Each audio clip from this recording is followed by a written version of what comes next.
Welcome on today's episode of Growth's Edge. For those just joining the podcast, I'm Chris, founder of Aulio AI, and we partner with ambitious businesses to accelerate growth using AI automation, data-driven systems, and next-generation. So if you want to learn how to take your business to the next level, make sure you stick around. And if you're interested in a free growth plan, drop the word growth in the DMs. Today, we have two guests on the podcast. It's Jonah and Jeremiah, who are co-founders of the Cash Compound. These guys are doing incredible work, helping people take control of their money, leveraging banking strategies, and build financial freedom. Jonah and Jeremiah, do you want to both go ahead and share a bit about your individual backgrounds and how you came to start the Cash Compound?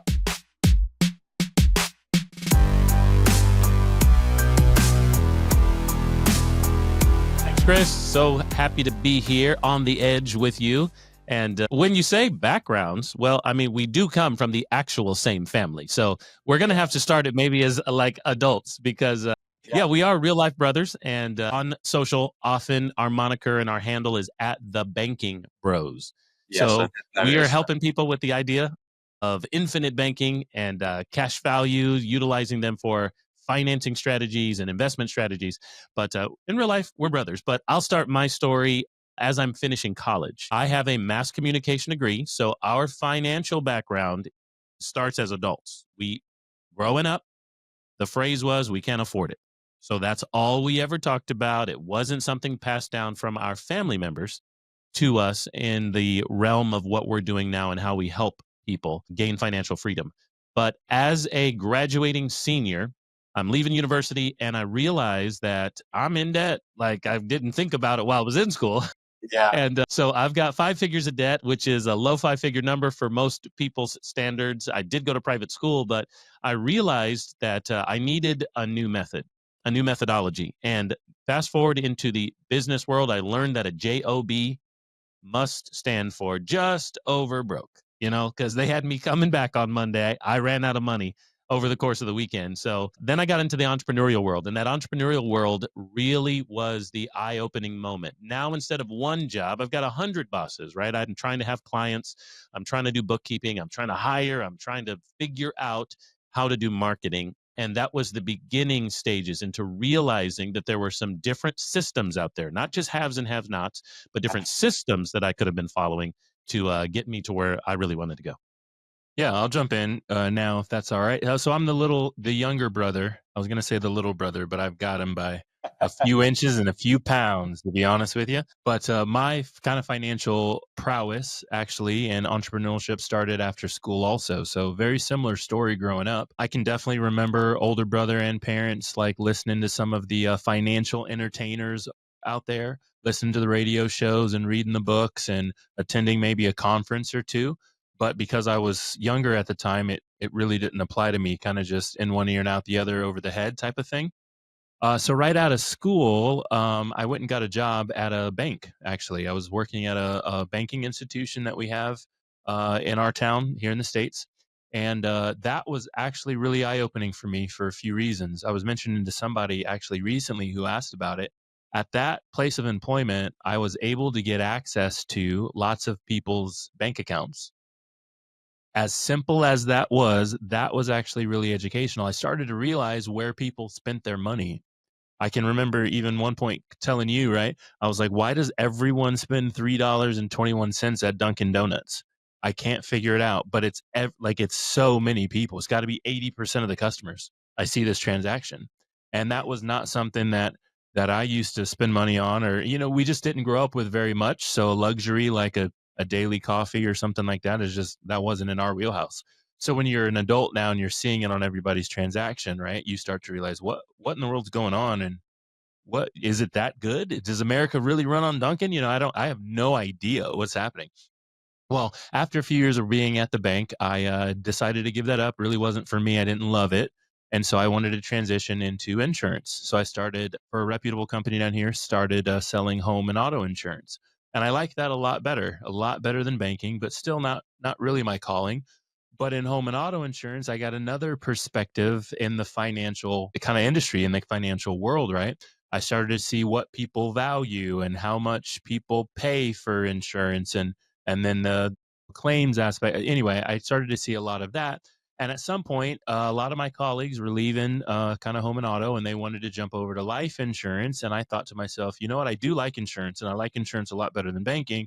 And so I might want to jump into life insurance. And it was just about that time where we both were introduced to what we do now full time. We were both introduced to this idea of purchasing life insurance products, the right ones, that's important, that can Yeah. actually provide the basis for guaranteed lifetime income, for cash flow and growth. And so that was really kind of the eye opening, the spark moment where I was like, "Are you kidding me?" This whole time, maybe even a product as easy and simple that everybody knows, like insurance, can be used if you've got the goggles on, where you can see it from a different perspective. Can be used to actually accomplish something as helpful and beneficial as cash flow, as income, as guarantees. And so that's a little bit of my background, also before we jumped into the space of working together and starting our own business. That's really interesting. It's quite insightful that it's almost like it's like funneled you both into this position where you are now. It's almost like it was meant to be, correct? Right. Hey, maybe that's what it was this whole time. And all we do is fight and argue in the office all day, but you're sitting here saying it's meant to Well, be. Okay. what Okay. I got from both of your stories, it just seems like you've had this energy just channeled into one, and it just seems like it's going into the right direction for you both. Appreciate you Yeah. noticing that. Yeah, we do need to reflect on those things and those paths a little more often, I think. Yeah, well, I believe everyone has their ups and downs, don't they, at the end of the day? But it does seem like you both are making it work. So, with the, am I right to say, is it the cash compound or the banking bros? Am I like targeting right now? It's both. It's It's both. both. This It's is still what us. Yeah. I get So quite confused. So, should we go with the banking bros? It's more fitted. Sure, that's sure. fine. So, who originally came up with the idea to like join together? I think a lot of our vision came from me, but Jonah's in the practical nuts and bolts and day to day. Well, how do we do that and what do we do next? So, me being the older brother and being an entrepreneur first, I think a lot of the ideas to start this system that we call it, this system of helping people get from where they are to where they want to go, was kind of my idea and vision. Jonah really was comfortable in doing some of his business ideas from a standpoint of employer being employed. I was not. So I had been unemployable for a couple of years, and maybe it was desperation. And I thought to myself, I really don't know what I'm doing in business. I'm really not getting everywhere I want to go. And at this point, like my resume is getting slim because I haven't had a job in a while. So maybe it was me forcing him to join forces. But we did have a third party mentorship that we opted into without that mentor knowing several years ago. So we started practicing what is called the infinite banking concept in the US and Canada. And the man who was helping people get started with that, we adopted him as a mentor kind of without him knowing it. So that was how we learned how to do this business in particular. He's very prolific, very good at what he did. And he was nice. He was helpful to us. So we kind of piggybacked on some of the things that he was doing in the early years. And you gained knowledge from him, but well, it's not sneaky, is it? You just gained knowledge from him and the insights to go forward, and look where it's got you now. It's you've got knowledge to share with other people, and you're educating other people, aren't you? Correct? Yep, we sure are.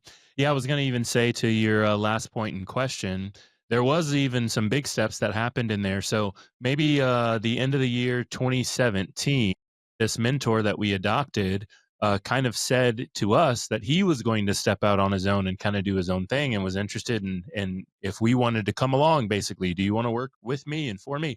And at that moment, I was employed. I was still working for the auto and property insurance company here in the States, and still doing that. And so there was big jumps and big leaps. I mean, I took that job with the mentor. I think at this point I'm married less than a year. I've got a baby on the way, due relatively soon, or maybe I was married over a year, but the baby was due. And I don't know this new business, and I don't know this gentleman super well, but I believe in what he does. And so, yeah, you know what? I'll jump ship from what I'm doing and work with you and for you. And so there were some big moments and big steps along the way, but it all, like you mentioned on the last comment you made, it all just kind of funneled us toward what we're doing now. So it was, yeah, I think it was provisional, right? That's the key here. With that, or did you find it challenging understanding the system, or did it kind of like flow naturally with the insights that you already have learned through your careers? The business aspect is what was harder to pick up, and it still is evolving and moving. You know, you're in the space of AI, right? Things change and they move faster and faster. So Learning the infinite banking concept took us long enough. Learning business, I think we're still trying. Yeah, that's an everyday lesson in itself, isn't it? Learning Right. business. Yeah. Things I change would, every day. yeah, I tell people now the same thing I'd tell them a decade ago, really, when we were getting going, is that, right? Think about any business, if you like, a plumber, right? If you want to start your own plumbing thing and you're working for another plumbing company, you know the plumbing stuff. That's what you like and that's what you want to do. What you don't know is all the other things, right? You don't know how to hire, you don't know how to bookkeep, you don't know good accountants, you don't know good management systems, you don't know. That's all the stuff that was really kind of tough to get without some prior training or like having it passed down or having a good mentor in the space or having another system you can copy. That's the stuff that kind of took a long time. The product that you provide, in our case, helping families actually talk about what they want to do financially moving forward, how to provide guaranteed income for their life. Well, that's the easy stuff. We've kind of known that the whole time. That's what we were after when we started. That's what we've been able to help families do year after year. So that's the easy part. What's not easy is, after you talk to one family, you go, hold on, how do we put that in the CRM. put that in the system? What's a CRM? Yeah, so I Yeah, know it's how to what? call them back. Yeah. Yeah. That's it. It's this. It's understanding everything else that everyone doesn't explain, all the integrations to the businesses that become the hard thing to understand. People explain a business as this one big concept, but there is so much structure to it, isn't there? Yep, definitely. So we didn't have a franchise model to go off of, and we were growing with our mentor. And several years ago, we decided to brand ourselves as the Banking Bros and move away from his brand. So there was some separation when you called in or you went to the website or whatever. And that stuff you got to make up on the fly. Really interesting. Really good insights, guys, there. So, what does your individual roles at the Cash Compound look like day to day? That's a great question. We spend a lot of time in this studio making great content, hopefully, for people out there who want to know what we're doing and how they can do it for their family, but no one asked that. The differences between us. So I focus more on the marketing and the social than Jonah does. So I really started out, he's got these skills and we do it together and we like to kind of do a good cop, bad cop in our presentation stuff. We do that all the time. However, that was how I started. That was what I wanted to do. Be on stage, have somewhat of a marketing ego, do social media, get in front of the room and kind of do presentations or lunches with people. So I focus more on that side than he does in the marketing roles. And I handle more of the social media, but we have a lot of crossover. But he'll tell you about some of the things he does that I don't do. Oh, Boy, I do not touch the operations. yeah. So in the day-to-day aspect of the business, I'm more the operational guy. And so, right, it's fun to schedule a luncheon with a bunch of people, but then when it boils down to who's got the flight and who's taking care of the receipts and who paid, right? That comes back to the operation. So I take care of a lot of that. I do a lot of the one-on-one work with the maybe even potential people who want to work with us. Maybe it's clients who want to have you know, in-depth analysis done or introduce family members. A lot of times that'll be me. And just keeping the business running really is a lot of what I do from day to day. And if you're listening out there and you're running a business, you know how time consuming that can be. Sometimes you just, you get an email from whoever your regulatory office, and in our case in the states with insurance, it's the states, right? Each state is a little different. You get an email from, in our case, we live in South Carolina, so you get an email from Florida today, and you didn't realize that's there goes an hour of your day trying to deal with whatever in the world Florida wanted you to turn in that you definitely turned in before, and somehow they lost it, right? And it's like, oh, here we go again. That's really good. You basically bounce off each other. We do, yeah. There are roles that we figured out that separate some of our responsibilities. We've also learned to delegate better to team members. We work with several support roles and support officers in these areas now. And over the course of the last year, 2025, that's really changed. So we're really becoming more efficient so we can become more effective and most of us most of the time we would like to get to the place where we're not in our operations as much and we're more the face of the company helping people get started. Work on the business and not in the business. There you go. You know it. You know it. I've learned all about it. It's people don't realize that you can grow and scale a business, and then you get to a point like where the business needs to grow, but you feel like it's not going to operate or run smoothly without you running it. But you need to realize you can't work on it without being on the outside of the business, not being the operator day-to-day role, which I think is a lot of people do get stuck in that trap. And especially where you want a business to go forward and you want it to work the way you want it to do, but it just stops growth, I believe. Yeah, you got it, man. We've and in the last year there have been a lot of changes because we've learned the skill of how to find good people and how to train them and how to operate maybe SOPs and get some operating procedures in place, put them inside the tools that we're working with electronically and be able to work with people remote or move them toward goal actions Yes. rather than tasks every day. We can tell you the tasks, but that's tedious and you'll have to come back.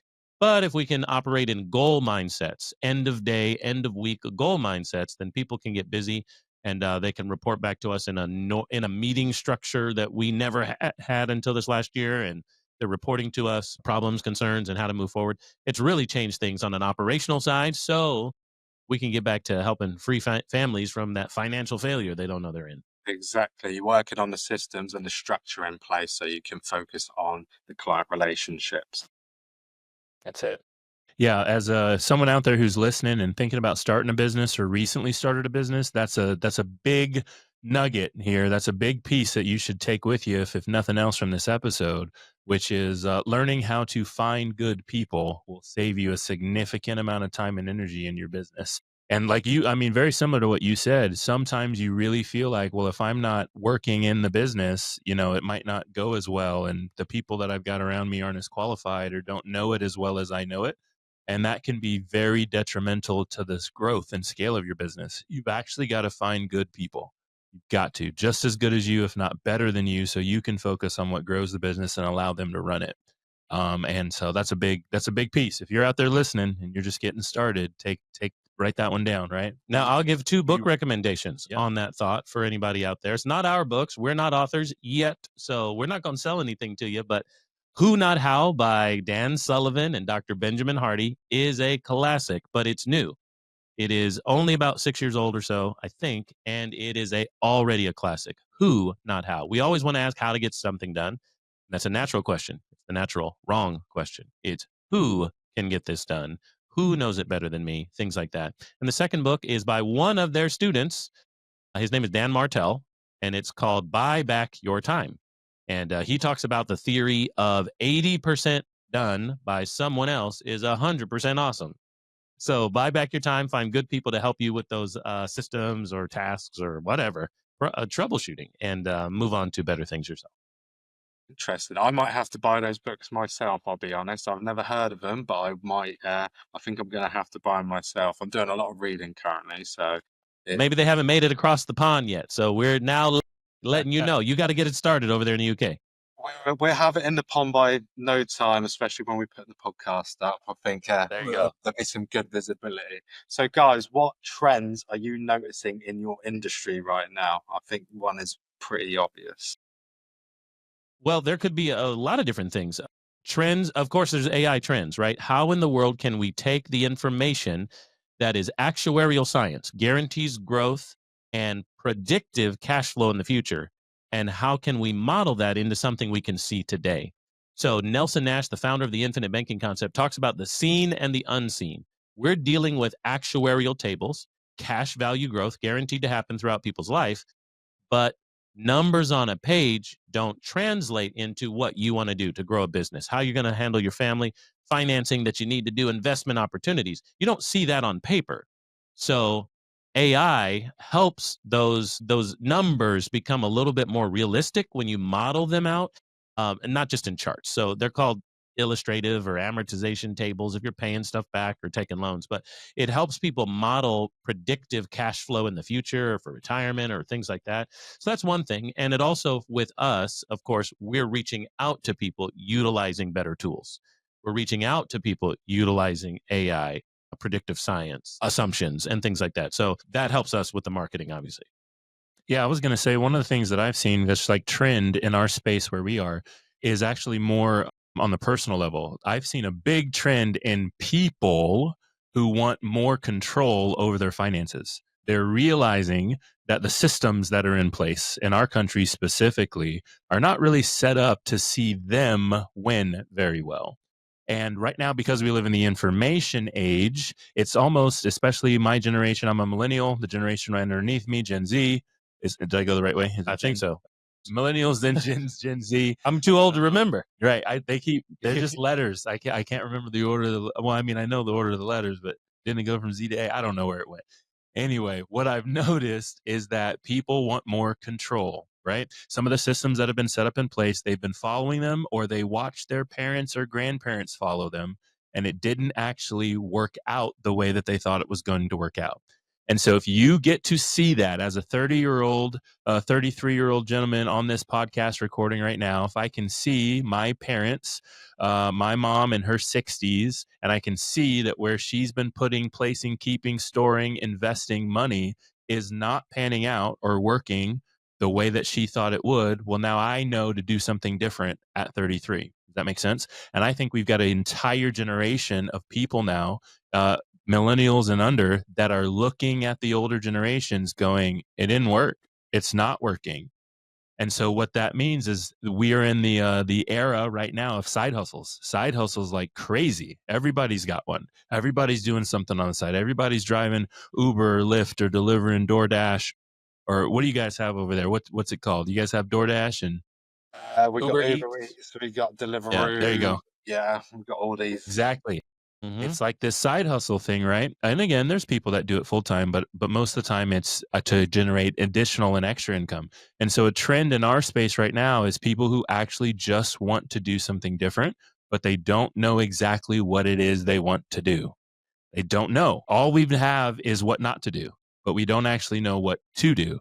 And so in our space, we've seen that time and time again, that when we've been able to talk with people or they decide to listen to a podcast, right? And we can tell them a little bit about what we do and how we offer. And we use words that we didn't make up that are written on these contracts, like guaranteed income. They're like, hold on a second. I think that's what I wanted the whole time. I thought we had to invest for when I was 65. And it's like, no, you can, of course, but you don't have to. There's other options out there. People just didn't know. I believe there's a lot of traction around this right now, especially with it's also social media, like helping in a good way. There is bad bits about it, but in a good way, changing the way people perceive and want to chase their goals. And that's through information spread online, isn't it? Correct. So I have something to add about the whole looking up to your older generation and not seeing that's where you want to go, because I was always brought up with get a good job, get a mortgage, and then you've pretty much completed it. And I've done that, and it's not fulfilling. It's not what I want to do. It's not where I want to be. And I feel like I look at the older generation now and I go, you're all built on a lie, unfortunately. That's my personal opinion, and it's kind of upset me, but in a way, I've taken that back. I've had a look into myself and seen what I want to do, and now I've found what I wanted to do. It does take that to find out that you want to achieve those things. But yes. Yep, I totally get it. And sometimes I feel bad. I don't mean to step on the older folks out there who are listening, right? But because they didn't know, right? They were doing they were looking to the generation above them and saying, well, it worked, so we'll do it. And now we just got a unique perspective because we're looking and we're going, no, it doesn't work all that often. It's not actually what we were looking There are for. several factors in that, of course. There's a very big business boom after the world wars in our country, for sure. And also the population is living longer, right? So the idea of pensions from those big businesses obviously have gone away. So you have to be in a very specialized place to get guaranteed lifetime income from your employer. And once the market factors took over in our country, 401k for long-term planning and investments, but you don't control them, those things have bitten a lot of people in the butt because they're like, the flow of cash is not high enough or won't last long enough. So that's why we've got to look at alternative ideas. But actually, what we do is more traditional than alternative. So it has always worked. So let's go back to the basics. Interesting. It's also the older generation didn't have the information that we have access to today as well. Correct. It wasn't, it's ubiquitous information everywhere. And you got it in the palm of your hand. You got it when you wake up and go to sleep. And that's not how they lived their life. So they literally checked daily stock prices in the paper.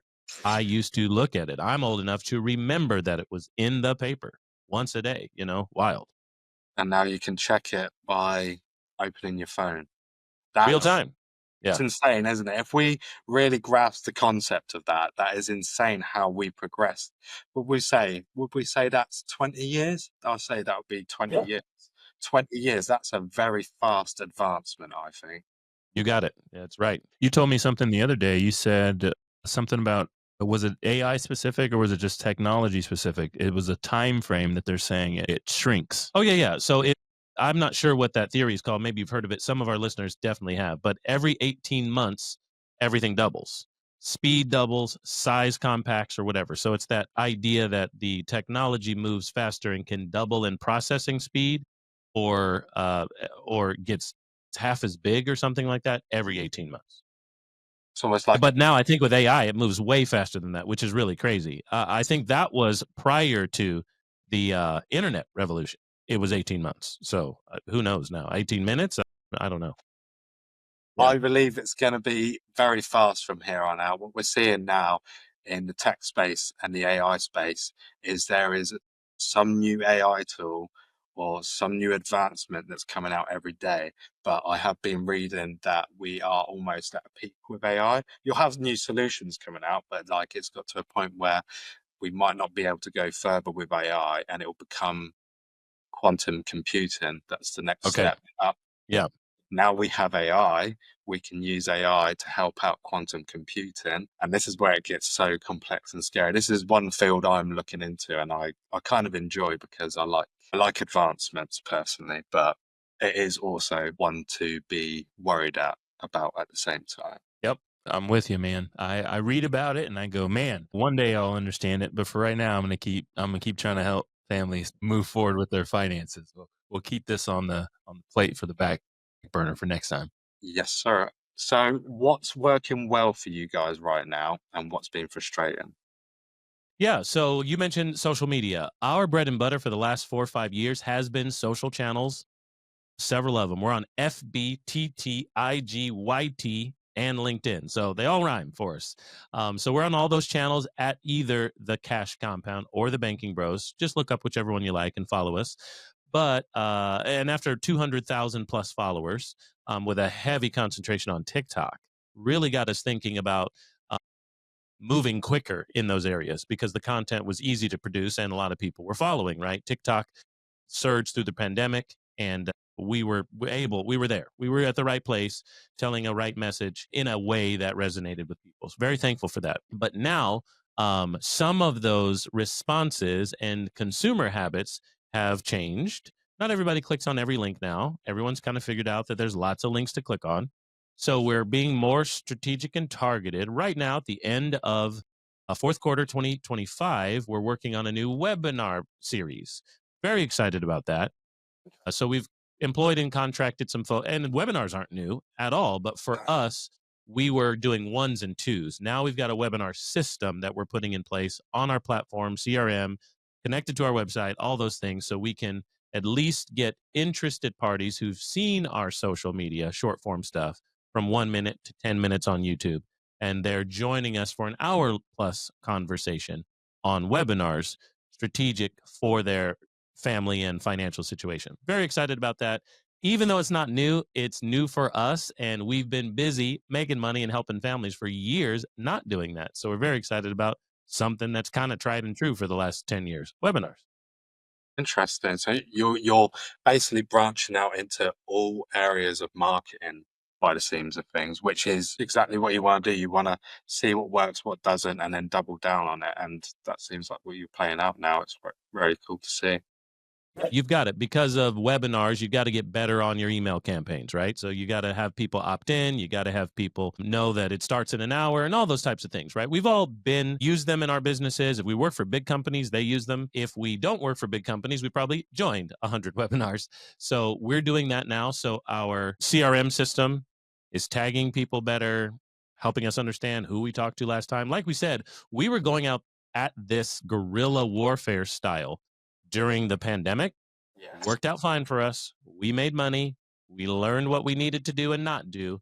But we've been implementing systems for about 2 years, and those are really changing how many people we can effectively handle at the same time is really changed in 2 years. That's really good. So this goes hand in hand. So what do you enjoy most about working with your clients then? Yeah, I think one of the things that I enjoy most is actually working with the clients. So the last 30 minutes of the episode, right, we've talked a little bit about some of the other things that are really kind of tough to do in a business. And what I actually like is the reason that we started the business, right? I actually enjoy talking and helping people. I think one of the most fulfilling things that can happen in our business is watching someone accomplish one of the goals, financial goals that they set out to accomplish in the first place. That is like a really, really, really cool thing to have someone say, hey, I really wanted to pay this off or get out of debt or go on this trip with my family. And then a year later, 6 months later, 2 years later, whatever, they're saying, I did that thing. With your help, we accomplished whatever it was. That's super fulfilling, right? Because you finally, you feel like, oh, well, I was, messing with emails all yesterday and talking to the people, right? We've got some good help now. But you're still in charge of it. You still want to review it. You still want to say, do it like this, right? And it's like, oh, well, I've spent the last day chatting with emails, but oh, I remember why I'm in this business in the first place. It's because we were helping you and you accomplished that thing. And that's really fulfilling, honestly. So I think that if you're in a place and in a business where you don't have that sense of fulfillment when you can help someone, that's a little bit of a tricky spot, a little bit of a rough spot to be. I don't know how long you're going to end up staying in that place, right? In that business. For me, that's one of the things that I like most, actually talking with somebody and helping them accomplish that goal. Having a happy client, a happy customer, right? Makes it all worth it. As much as this goes back to as much as you could start a business and run the business and make money, you're getting the best of both worlds and maybe even more from just like having that fulfillment from the client, correct? That's exactly it. We work with products in a world where there are never any there's never any apologies to give because we're working with whole life insurance in the US and Canada. In North America, that is a guaranteed asset that must grow in cash flow, the way we set them up custom. So there's nothing to apologize for. The longer we have a client, the longer they work with us, the better things always get. Now, hopefully their health is getting better. Hopefully their job security is good and they're able to make income. But the contracts and the conversations we help them get in place always get better. Nobody's mad at us. The longer they have it, the more they understand it, introduce other people to it, want to have more, use more, develop their system bigger, go on more vacations, pay off more debt, whatever those things are. So that is really fulfilling as well to watch people's light bulb kind of come on and let them have aha moments to using the save and spend system. And that's what we call it. Interesting. Okay. So this was one for the wider audience for you guys to answer. So why is financial education important? Well, because in the world we live in, you've got to eat, Chris. Okay, that's why. So here's the thing. We live over on this side of the pond, we live in the richest country and the history of the world, more opportunities for more people. We say all those types of things, the red, white, and blue, and all that type of stuff for the last 200 years. However, it doesn't matter if you don't have money. It doesn't matter. So if you live in this, sure, there are common goods and graces upon all of us. But if you don't have money, you can't go in the grocery store with all the options. So you need cash. You need to understand credit. You need to understand debt and how to leverage and how to use it or not get into consumer patterns. So that's why it's important. Financial education is not something traditionally taught in schools. It's been left to the families, which is a good thing. The problem is the families don't teach it. The families don't get it. The families don't understand. So we think the family is the core unit of our country. And so we want to help those families, but it's not something you learned at a third party school most of the time. So we have to have those conversations. That's why it's important. If you run out, you eat dog food. So come on, Chris, you know the answer. Do you think in the near future that schools will be financially educating children through schools?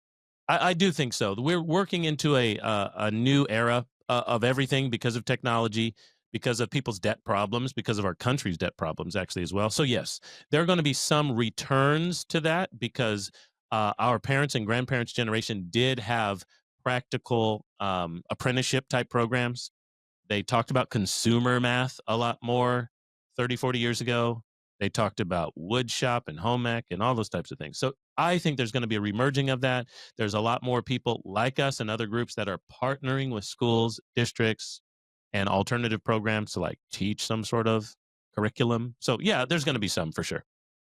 I think that'll be very helpful for people that are missing that financial education. I'm one of these people that I didn't have a great upbringing and I didn't get the financial education. It's taken me since the age of 17, so probably about 15 years to properly financially educate myself through myself because I had no help through it.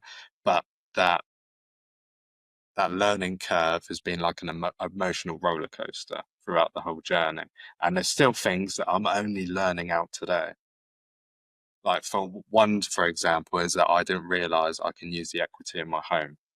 And There you go. And yeah, something with it. And Yeah.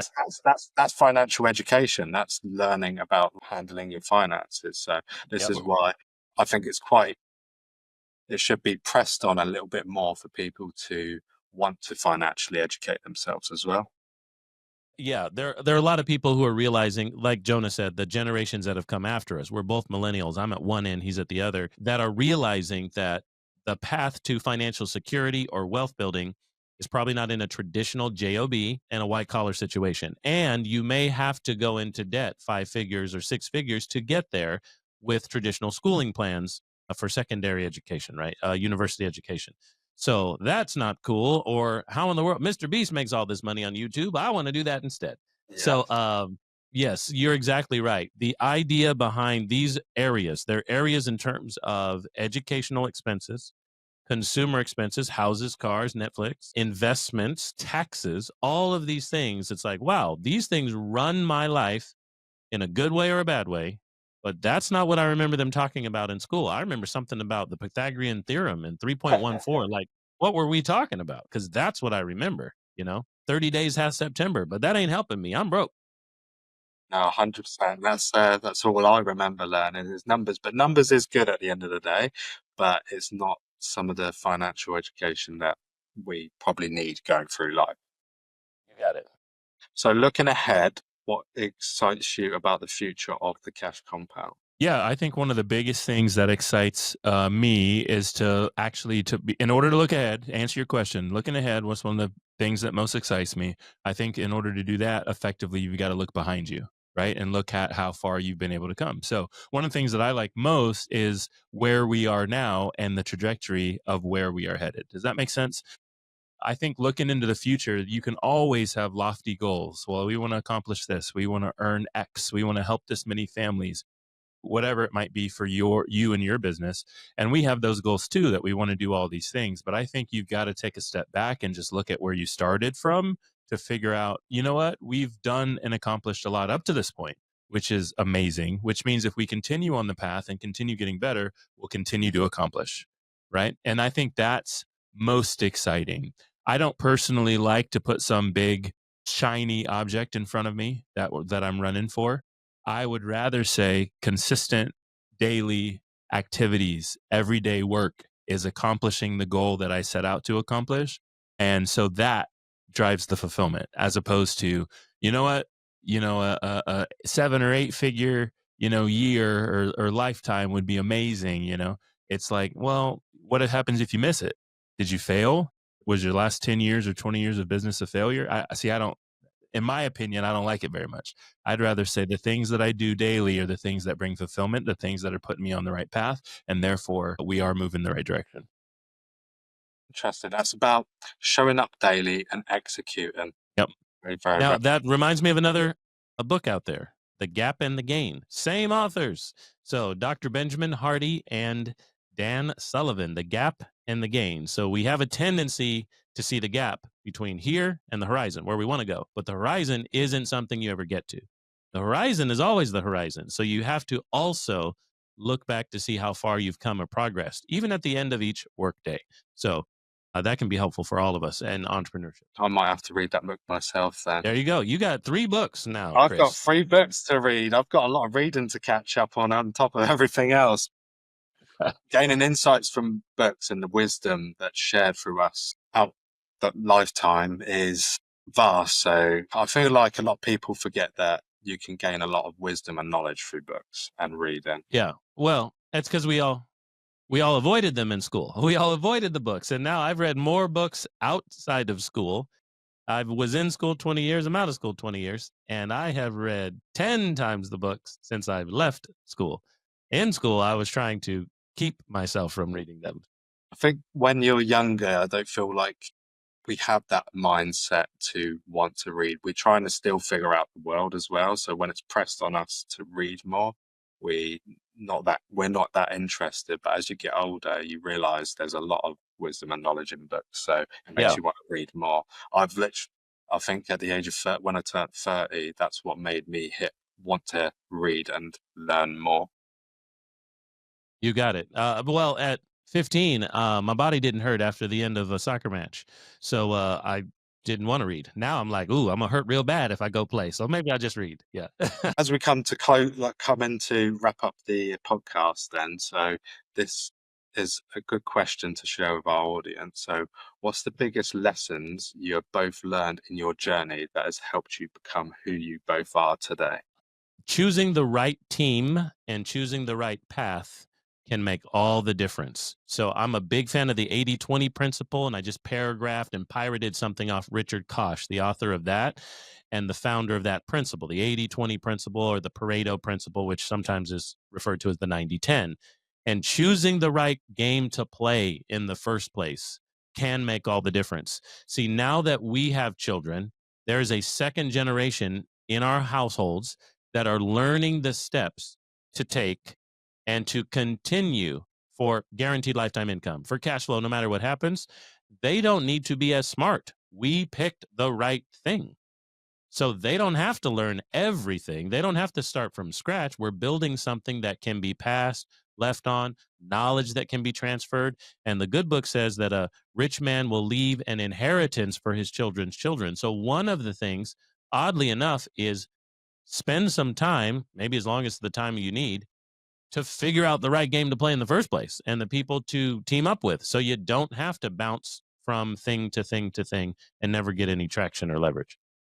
Yeah, I think one of the biggest things for me is just taking ownership over your life and over your decisions. I think for a long time in there, coming up, late teens, early 20s, it was just like, whatever, I'll just do whatever. I'll just be whoever, just whatever.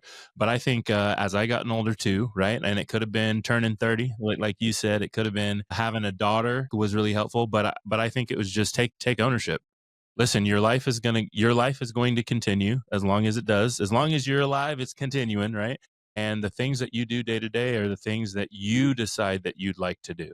And so therefore, take ownership of it. Make the decision that you want to be this person or you want to accomplish this thing, and then go do it. No one's holding you back. The Netflix show is not that good. Get up and go do it. I really like those lessons, guys. They're very good insights. Thank you very much for those. Do you guys have any questions going forward from here, or would you like to wrap up? Let me ask you some of the same things you posed to us. Okay, so here's a question. Over the course of your business career, now that you've got this new podcast, we're so happy to be one of the first guests on your podcast.